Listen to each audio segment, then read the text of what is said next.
This.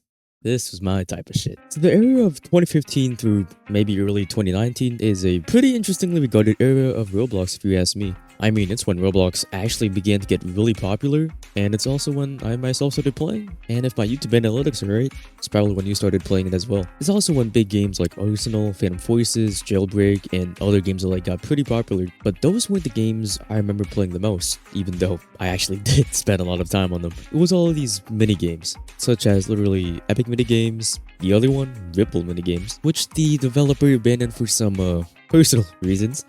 But then there's also ones that are narrowly focused, like Flood Escape, TNT Rush, Death Run, Assassin, even Cat probably, and honestly the list goes on. If I remember correctly, these games were kind of at the top of the charts, or at least I would see them almost every time on the front page, and for actual good reason too. Reason number one being that they were actually good and fun games. Reason number one being that they were actually good and fun games. Huge emphasis on games, by the way. Now, side note, this video isn't about new Roblox poop, old Roblox cool, because honestly, each has its pros and cons. So if it sounds like that, well, too bad. Back to the topic at hand. All of these Roblox games were interesting to say the least.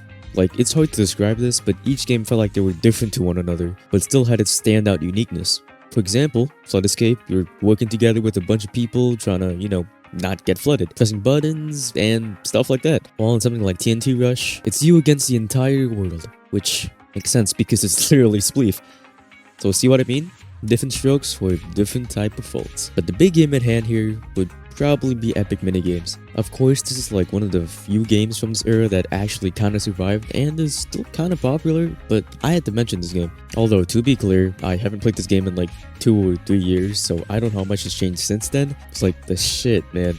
I wish I got my old account back because I had almost everything on that, or not, I don't know, but whatever. But if you've been on Roblox for the past decade at least, this game was like a mandatory experience, and that's because it was just some lighthearted fun and a collection of games that you could play with practically anyone.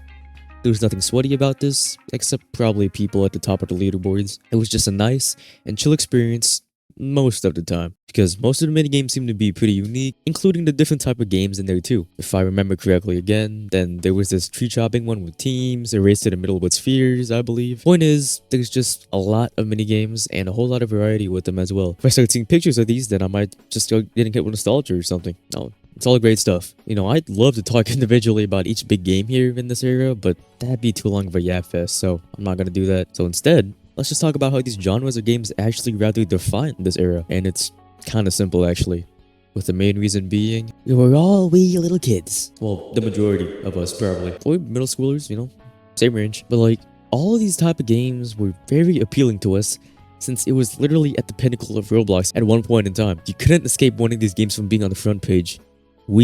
Yes, we were a bunch of drooling iPad kids trying our best to escape a flood and avoid falling. Also, even if there were a lot of minigame games, it never really felt oversaturated, because each game actually brought something special and new to the table. It was like no reskins of a game, well, none that I could talk about and fun. And there was also no type of incentive to actually grind any of these experiences. I mean, in most of these games, you kind of had a type of currency you could use to buy some things like emotes and other types of jumbo.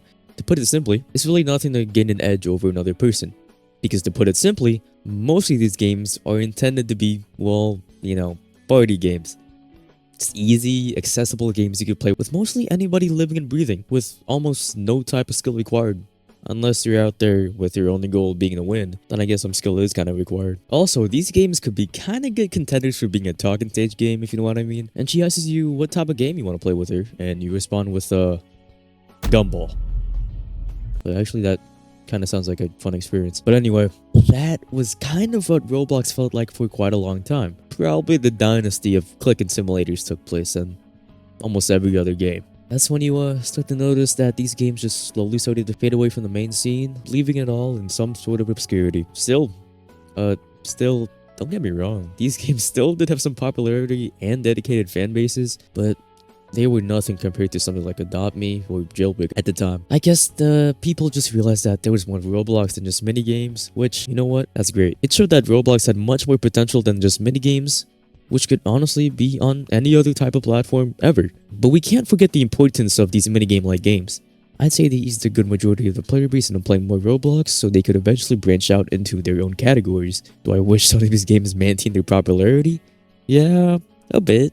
But don't worry, most of these games are still around and available to play, except a few and my most favorite out of them all. Unfortunate. Anyway, I do wish I could say more, but I literally can't. So leave a comment down below about your favorite minigame, whether it being Flood Escape, Epic Minigames, or anything else. Trying to see if y'all fuck with the same games that I do. And with that being said, see ya fellas. Also, be prepared for the next drop.